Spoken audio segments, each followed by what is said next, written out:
Let's be honest, in this day and age, it's easy to have trust issues with just about every decision, from what you put in your body and mind and what enters your home and your bank account. And between well-intentioned friends and experts on social media, how can you possibly distill their advice from information overload to actionable, attainable steps? It's time to upgrade your life with the help of us, Erika and Kyle Auckland. We're intentional parents, power couple, and multi-million-dollar entrepreneurs in Nashville, Tennessee.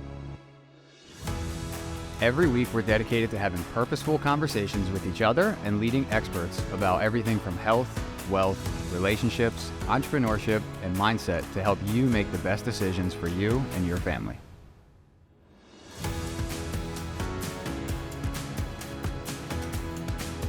Watch full episodes on YouTube and subscribe to the Trust Issues podcast on Apple, Spotify, or wherever you get your podcasts if you're not afraid of bold topics, honest dialogue, and hard questions. Because your trust is earned, it's not given. All right, so let's get into it. Our first episode. I can't believe we're here. We're finally this dream that we've had. I know. We've been talking about this for years, and it's like, now it's come to fruition. Now it is here. Yes. So maybe we can have a little convo and say hi if you're listening. Thanks for being here. About how, maybe we just dive into how we met, our all history. All the way back into it. Let's go for it. So what was it? It was 8th grade, middle school. 8th grade, middle school. Middle school. I was at a school for a long time, and Erika was a new student, and she showed up and she sat right in front of me, and I was like, who is this girl? Literally. And that's really how it stared. Definition of teenage love. Yes. Literally first day, I'm like, who's this guy? He's so cute. We've been together, so I guess that's 2004. So if someone wants to do the math, that's many, many years. Let us know. Give us a comment so you can tell us how many years it's been a long time. Well, let's be honest, right out the gate, we became best friends. Yeah. We were actually, I had a girlfriend at the time, and she did not like that I was hanging out with you so much. It was like, we were just became. Sorry if you're listening. I just swooped in. We became inseparable, and the rest was just kind of history. Yeah. So yeah, dated all through high school. Through college. And then we went to college together, kind of non on purpose, but it just worked out. Yes. And got married in 2015.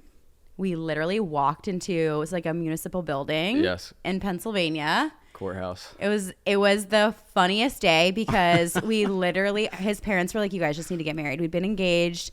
We couldn't afford getting married. We couldn't afford a wedding, essentially. Yeah.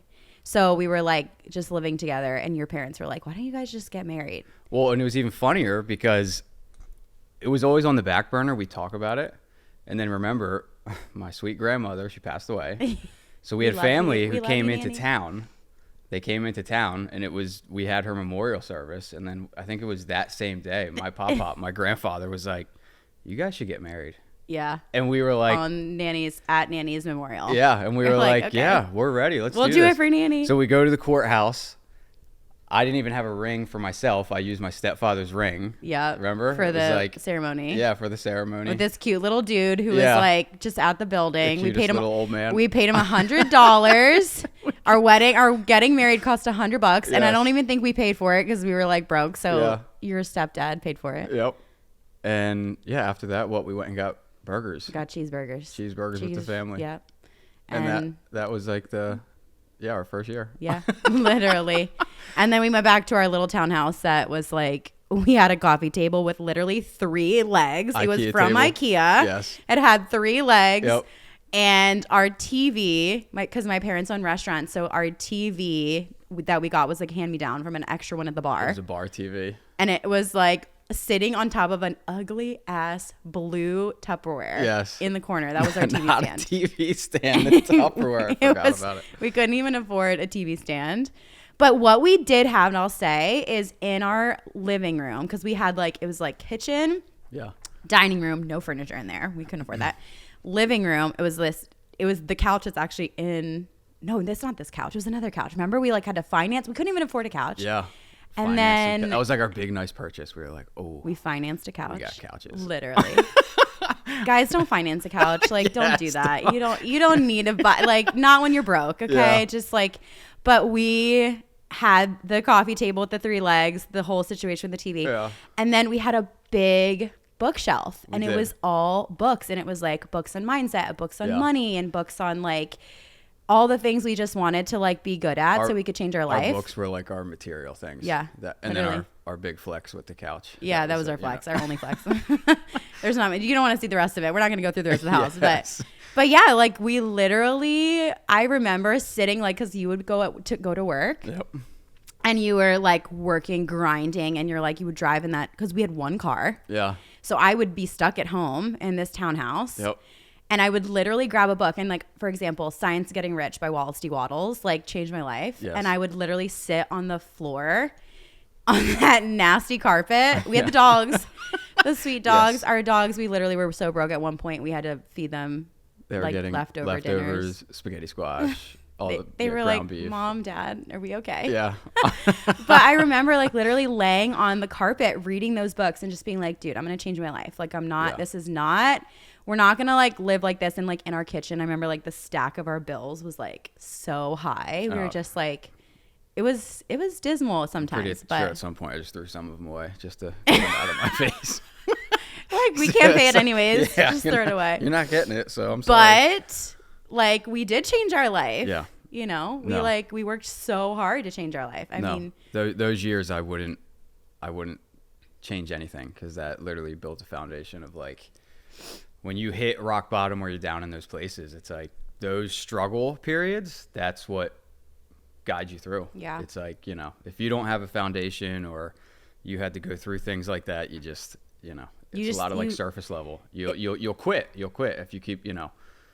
It like hits different. It does. Like, and like the things that we have now, like we're just so grateful because we know the struggle. Oh yeah.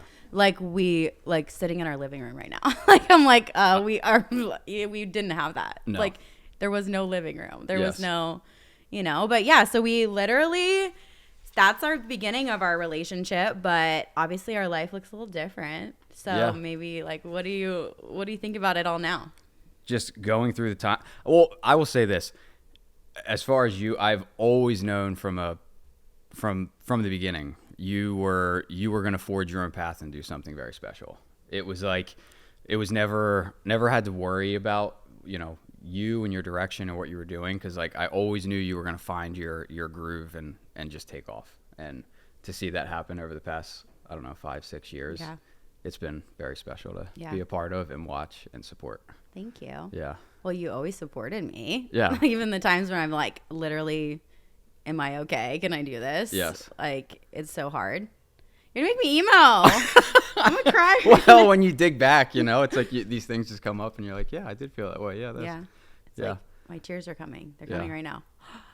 So I guess we can go forward, talk about our timeline then, where we are now. And I mean, well, life looks very different. I will say this, like we just got back from Mexico. We were just in Mexico for a work trip, which was so much fun. And it like literally never gets old, because when we did eventually have our wedding, we couldn't afford to go on a honeymoon. And I mean, we grinded to like pay for our wedding. Like I paid for my wedding dress. Yeah. We like at the end there, we had to ask your grandfather to like cover the rest of the venue because we couldn't pay for it. Well, and let's catch everyone up to speed with that. So we got married in a courthouse in 2015. And a year later, 2016, February 21st. Yes, so it's coming up. I know. We had our actual ceremony and the big like a wedding party and all the things. Yeah. And we could hardly pay for that. So we literally worked our butts off because we wanted to have a wedding. Hindsight, listen, if you're listening right now and you're in a place financially where you're struggling, and you're thinking about wedding, just elope. Elope. Yeah. Why didn't we elope? We should have just eloped. Like, it's cool, it's fine. But I remember we had the wedding. It was beautiful. It was amazing. But we asked our wedding party. We were like, do not give us gifts. We just want cash because we are broke AF. Okay. Yes. So we literally, I remember the next day, because your parents gifted us a hotel stay. It was like an extra night. That was like our honeymoon. It was one night. But we literally sat at the table eating cheeseburgers again. We have a thing with cheeseburgers. And we were counting our money. And it was like $3,300. Yeah. And we were living with your parents at the time in Florida. Yeah, because we randomly moved down. We moved down. We thought we were going to live there, but we were feeling like this wasn't our place. And so we literally looked at each other and we're like, this is what we have to our name. Yeah. So what's next? Yeah. And I think that's when we really were like, okay, we need to work online. We don't want to live here anymore. We want to figure out what's our, like, where's like life going to take us? We ended up moving to Charlotte, North Carolina. I remember sitting in the driveway. You were like, on our one car that we had, you're like doing something with the engine because it was like such a piece of car. And I remember your mom being like, are you sure you guys are going to do this? Yeah. And we just felt like there's something about doing something that's really scary that just makes you stronger. And also when you like can't depend on anyone anymore. Yeah. It just makes you like really grow up. We jumped off the cliff. Yeah, we did. There was no... That was the cliff jumper. Because everyone I know, and I know there's people like us out there, but just everyone would be like, oh, what do you have lined up there? What's going on in Charlotte? And we're like, we don't know. It's just a growing city and, Literally. Yeah. It was like, we're just going to go. And they're like, well, who do you know there? We're like, we don't know anyone there. Yeah. People thought we were insane. Yeah. Like, wait, why are you moving there? I don't know. We literally feel like we're just supposed to. Even like pulling out the driveway, my mom's like, are you sure? She's like crying, waving at us. Like, I'm like, I don't know. Our car, we had loaded up that U-Haul trailer. Our car like overheated 3 times just trying to get to Charlotte. Literally took us maybe a full day to just get to Charlotte. But we got there. We moved into this place and we were like, okay, like we're going to figure it out. And that's when you got a job in fitness. That's when I really like hunkered down. We called it the Spider House where we ended up living there. It was just like this old split level home. Yeah. And the basement was where my office was. Yeah. And that's literally where I birthed like my multi-million-dollar business. It was. From literally basement. Like the spider basement. Yes. Like the walls were the ugliest brown. We painted it white. Like because I just was like, this is where I got to work. I got to make this work. And it wasn't a ideal environment. And I think like if you're listening to this and you're like, you have an idea or you have a dream or you want to start the business or you want to start the podcast or you want to whatever, like it's not always going to look pretty. Sometimes it's so messy, but out of that, like if you're just grindy a little bit, if you grind it out, like it changed our entire life. But even coming out of that, it's like, it's so funny because some of the parts we didn't talk about when we first moved to Charlotte, it was like, okay, got to do something before I meet people or network. So what did I do? Yeah. I walked down to Lowe's. Yeah. Walked because you had the car. I walked to Lowe's. I got a job on the spot at Lowe's. I showed him my qualification. The guy's like, you're way overqualified for this stuff. And I'm like, I just need some money, bro. I just need something. So working at Lowe's, and then kind of dream job in fitness opened up with me. Yeah. I took that, but still, it wasn't like some crazy paying job. Yeah. And it's like you were doing consulting, coaching, that stuff. Yeah. And literally your main business has opened up and it came out of nowhere. Yeah, literally. Because all you kept doing was walking through doors. Yeah. So I think just saying like, you never know what's going to pop up on your radar. It's you have to be open-minded. And you have to keep moving forward no matter what. And we were so like open-minded to trying different things. I mean like, yeah, I think a lot of people we both have college degrees. A lot of people wouldn't have, you just were like humble and you're like, I'll work at the garden center at Lowe's and water plants. It's fine. It was like one of the most fun. I was whipping a forklift and like hanging out with the old guy. Dude, it was a good time. It's very relaxing. Probably more relaxing than being I was out in the sun all day. Yeah. Getting some vitamin D, making some money. But like, yeah, I mean, I remember working part-time too, making some extra money, personal training. Yeah. On top of my business that I was running, my online business, my coaching business.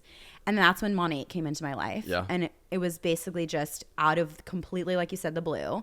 And someone online that I'd met from literally the internet was like, you would be really good at this. And I was like, well, I'm honestly miserable right now. Yeah. I just felt so burnt out. You were? No, I remember. And I was having like anxiety attacks every day. Just like, what is my life? Like identity crisis. Yeah. You would come home. LOL. I laugh all the time because there's a video that I like will scroll through on my phone. And it's a video of Kyle sitting in his car filming me as I'm walking out the door to be like, where is he? Like, is he home yet? Yeah. Because I was probably so anxious and so stressed. Like, I just need him to come home so I can talk to him. And he would just sit in the car being like, oh my gosh, like, I'm not ready yet to face her. Yeah, like, I would probably be sometimes you come home after a meltdown. long day, you just want a moment to yourself. And so I was just sitting there, and then the minute I put it into park, I look at the door and you whip it open. I'm like, I'm not okay. Yes. I need emotional support right now. Yes. Literally, that was our life. And yeah, it was like just a little fast forward. I jumped into this business, and I think there's like an element of when you want change so bad for your life, you just are so willing to sacrifice. And we kind of just went, and I mean, we were already used to sacrificing because we just lived that for so many years. But we knew we were like, this is gonna, like, our life is gonna change. We're not available to live like this anymore. Yeah. So I just put my head down and I worked my butt off. I worked the hardest I've ever worked on anything in my life. And I think because I finally had a direction, I finally had like this, if I do this and this, like, it could lead me to this. And I had so many examples of other people who had been successful in this. So I just followed, I mean, success leaves clues. So I just followed success, and I just put everything of the last several years. We didn't even talk about all the businesses that I've tried, but it was, we did the cookie business. Yes. We started a gym in my parents' garage. We were personal training out of it. Over all the years, yeah. I was shipping cookies to people like all over the country. What was it? Honest goodness. Honest goodness. They were the best cookies too. They were really good. Yeah. But like, we have all these businesses that we've tried, and it was like when Monate came into the picture, which if anyone's listening, you're like, what the heck is Monate? What are you talking about? Yeah. So it's actually a direct sales company. Hair care based. We also have skincare as well now, but I started and it was just hair care, and I was an athlete. I wasn't this beauty girl. I wasn't someone who had ever actually used dry shampoo before. But it's really affiliate marketing. And right now in 2023, this is so normal. Everybody's sharing their Amazon links. Everybody's sharing like to know it. Yes. Everybody is an influencer. Everyone's sharing their get ready with me. I'm going to show you my skincare routine. Then in 2017, when I started, it was so not what people were doing. It was definitely newer. So it felt like very much forging a path, but it ended up being like saying yes to that, grinding it out, putting my head down for really like a year, 2 years.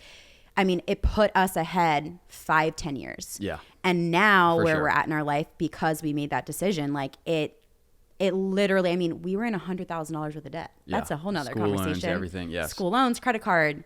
But you brush by that point pretty quick with like, I put my head down for 1 to 2 years. Yeah. I think that's not just put your head down. You were like, because as you started to go along with it, I saw your progress you were making, and it was like, okay, this can really turn into something special. And I saw the joy you were getting from it, so it was making me excited about it. And we were like, okay, I remember we sat down, we're like, we're going to treat this like a serious business. So like, what does that mean? That's going to mean sacrifice. Yeah. So like, we were okay with not having, me and you time for a while. Like, I'd come home at night, and we used to have like, an hour maybe together. Yeah. And we kind of sacrificed even that hour, because we were like, all right, we're going to always be on the same page. We're not going to take things personal. Like, if you have to be on your phone to work or whatever, like, I knew you were building that for our family. Yeah. So like, that was, you just made it very easy for us to stay on the same path with that. But so that 1 to 2 years, I don't want anyone to ever think like, oh, you can get rich quick. No. There was a lot of sacrifice. You have to hustle. And yes, it was a lot of hustle. Yeah. A lot of sacrifice. I was in that spider basement, y'all. I was working. You were. I was hustling, but you were supportive. And I think like, again, it's like the concept of, if you will be so consistent. And I think there's a whole conversation right now in our world about like toxic hustle culture. That's another topic for another episode. Oh, yeah. But I think that, there's definitely a time and a place to learn to rest, but also there's a time and a place to take something, run with it. Because what you can do if you spend 1 to 2 years just really, really, really focused, like head down, you will be miles ahead of where maybe somebody else would if they were just like dipping their toe in. So yeah, I mean, that led us to here today, where now we get to spend every day together. You're home, we're home. Now we're parents. I know. We became parents a year ago. Yes. To our little buddy. Wildest journey ever. Yeah. I think, it in a very tiring way, but it has literally, I think, opened us up even more to like, wow, I have a much bigger capacity than I thought. Yeah. Like and it just has narrowed us like so in on just priorities, you know, what's important, what's not important. Like, the things you used to get annoyed about or upset about, they don't even matter anymore. You know, it's like, so it's been obviously a huge blessing. Yeah. It's been literally the best thing. Yeah. Unexpected. When we found out we were pregnant, I feel like everything in our world shifted. Yes. I think anything we were wasting time on or anything that we were still giving energy to that wasn't ultimately like serving us, we really evaluated those things. And because it wasn't just about us anymore, it was about us and our family and this little baby that was coming. Yes. And we made a lot of adjustments and changed a lot of things in our life. And, you know, I'm so grateful for all the sacrifices we made for those so many years prior, because now we get to be home every day with our son, and we're, you know, building other things. We have a lot of other things in the works too. Yeah. You know, and we can talk about that more on this show later. We'll give you guys all the juice, all the tea, but we have a lot of other things that we're working on, and it was only because of those years that we sacrificed that now we have the ability to do that, and it's just literally the coolest thing. Yes. So this show for us, I feel like, is going to be us walking you through life lessons that we've learned. It's going to be walking you through starting the business that you want to start, having the relationship that's healthy, that's supportive of each other. Yeah. We're not experts at everything, right? We're not perfect. We are still humans. We're flawed, but we want to be able to help you bridge the gap.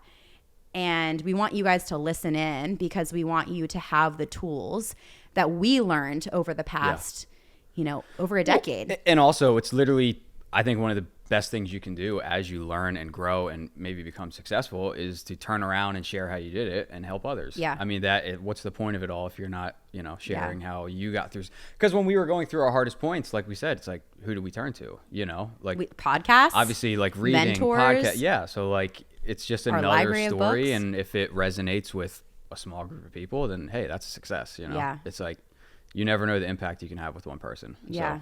So this is our How We Did It podcast. Yeah. This is going to be, and the whole, you know, trust issues is really like, I think society tells you to do these certain things. We went to school. We went to college. Yep. We got degrees. If you do X, Y, and Z, you'll get this. Yeah. And we realized, wait a second. The system is broken. Yeah. Not only that, it's just that there's other options out there. You don't have to be in a cookie cut system anymore. Yeah. Like there's with technology and the way society's going, it's like, you can really forge your own path, and you can get the material you need through all these sources out there, YouTube's, podcasts, like there's information everywhere. And it's like, nothing is one size fits all anymore. Yeah, it's true. And we want to give you guys the tools for that. We want to help you start the business. We want to help you get healthier. We want to help you optimize your life. We want to help you, I think, like, it's really like a 360 approach. Totally. And, you know, our trust issues comes from, we did a lot of the things society told us to do, and we realized this isn't working for us. Like, there has to be a better way. So if you feel the same way and you're listening and you just feel like you are meant for more, and I know that sounds a little cheesy, but it's true. It's like, we felt that. We were like, wait, like, is this it? You're not just meant to work, pay bills, and die. Like, there's got to be more. There's purpose that I feel we have in our life now that we were searching for so many years. Yes. And we want to talk about that. We're going to have interviews on the show. We're going to bring on some of our most respected people, friends, experts, people that taught us so much in our journey. For sure. And we know that it's going to help you. So follow us along. It's going to be good. Thank you for listening to the first episode of the Trust Issues podcast. Subscribe from wherever you're listening so you never miss an episode. We'll see you next time.